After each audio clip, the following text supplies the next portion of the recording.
अस्सलाम वालेकुम, welcome back to my channel cooking mods. मैं हूं मुक़द्दस और आज की जो हमारी रेसिपी है, आज हम बनाने जा रहे हैं कच्चे आम की खट्टी मीठी चटनी, जो कि सभी को बहुत पसंद होती है। तो आपने वीडियो को स्किप नहीं करना, वीडियो को फुल वॉच करना है। तो आम की खट्टी मीठी चटनी बनाने के लिए यहाँ पे हमने लिए हैं कच्चे आम। ये मेरे पास 4 अदद आम है। हमने क्या करना है कि हमने इनके ऊपर से जो छिलके हैं वो उतार लेने हैं इस तरीके से। तो यहाँ पे हमने सारे आम के छिलके उतार लिए हैं। ये तकरीबन आधा किलो आम है मेरे पास। और अब हमने इनकी इस तरीके से कटिंग करनी है। हमने इसकी जो गुठली है वो अलग कर लेनी है। तो गुठली को हमने अलग कर लेना है। इसके ऊपर जो आम है उसको भी हमने उतार लेना है।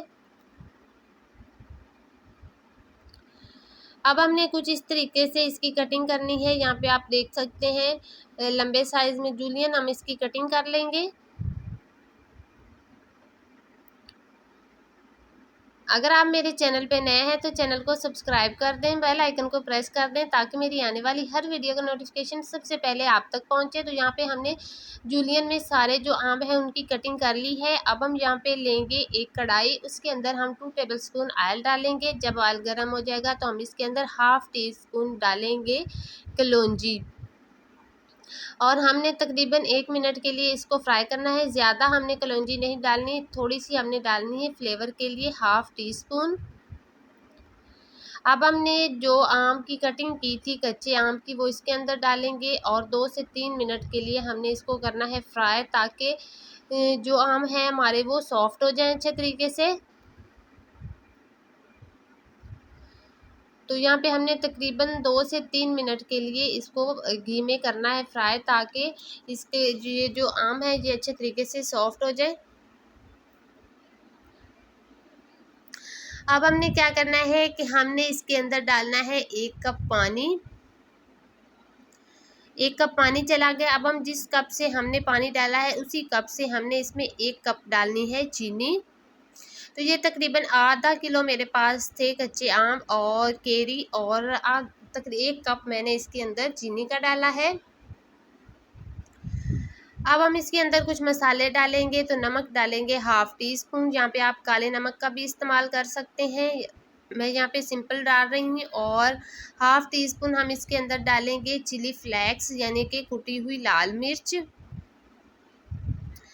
अब हम इसके अंदर डालेंगे हाफ़ टी स्पून काली मिर्च का पाउडर। तो यहाँ पे आपने मसालों का इस्तेमाल बहुत कम करना, थोड़े थोड़े डालने हैं। और हाफ़ टी स्पून से कम हम इसके अंदर डालेंगे सफ़ेद पिसा हुआ ज़ीरा पाउडर चला गया। अब हमने क्या करना है कि हमने इसको करना है कवर तकरीबन 10 मिनट के लिए। तो इसको हम पकाते हैं 10 मिनट के लिए, करते हैं कवर। तो यहाँ पे हो चुके हैं 10 मिनट और जो हमारे आम हैं वो पक चुके हैं। यहाँ पे आप देख सकते हैं इसका कलर भी चेंज हो गया है और जो आम है वो अच्छे तरीके से गल चुके हैं। अब हम इसके अंदर डालेंगे हाफ़ टी स्पून डालेंगे अदरक का पाउडर, यानी कि सूंड का पाउडर। और 2 टेबलस्पून हम इसके अंदर डालेंगे वाइट विनेगर, यानी कि सिरका, सफ़ेद सिरका डालेंगे। और अब हम इसको भी करेंगे मिक्स। और थोड़ा सा हम इसके अंदर डालेंगे येलो फूड कलर, खूबसूरती के लिए, इससे बहुत ही प्यारा इसका कलर आएगा। तो ये देखें कितना खूबसूरत इसका कलर आ गया है। तो सिर्फ 1 चुटकी मैंने इसमें येलो फूड कलर डाला है, ताकि इसका बहुत ही खूबसूरत सा कलर आ जाए। तो यहाँ पे हमारी जो चटनी है वो तकरीबन पक चुकी है। अब हम इसको इस तरीके से, जो आम इसमें रह गए हैं, हम इस तरीके से उनको मैश कर देंगे, ताकि हमारी जो चटनी है वो परफेक्ट तैयार हो। और अब हमने क्या करना है कि हमने यहाँ पे फ्लेम को करना है बंद, क्योंकि चटनी हमारी हो चुकी रेडी। जब ये ठंडी हो जाएगी तो मज़ीद ये गाढ़ी हो जाएगी। तो यहाँ पे हमारी चटनी तकरीबन रेडी हो चुकी है। तो यहाँ पे हम फ्लेम को करते हैं बंद और इसको करते हैं ठंडा। तो यहाँ पे हमारी जो चटनी है वो ठंडी हो चुकी है। तो बहुत ही मज़ेदार किस्म की और बहुत ही आसान झटपट तैयार, सिर्फ़ और सिर्फ आप 10 मिनट में तैयार कर सकते हैं। तो बिल्कुल ये जैम की तरह तैयार हुई है, जिस तरह से मैंगो जैम होता है, तो उस तरह से ये बनी है। बहुत ही मज़े का इसका फ्लेवर है। उम्मीद करती हूँ आपको आज की वीडियो अच्छी लगी होगी। इंशाल्लाह अगली वीडियो में एक नई रेसिपी के साथ मिलेंगे। तब तक के लिए अल्लाह हाफ़िज़।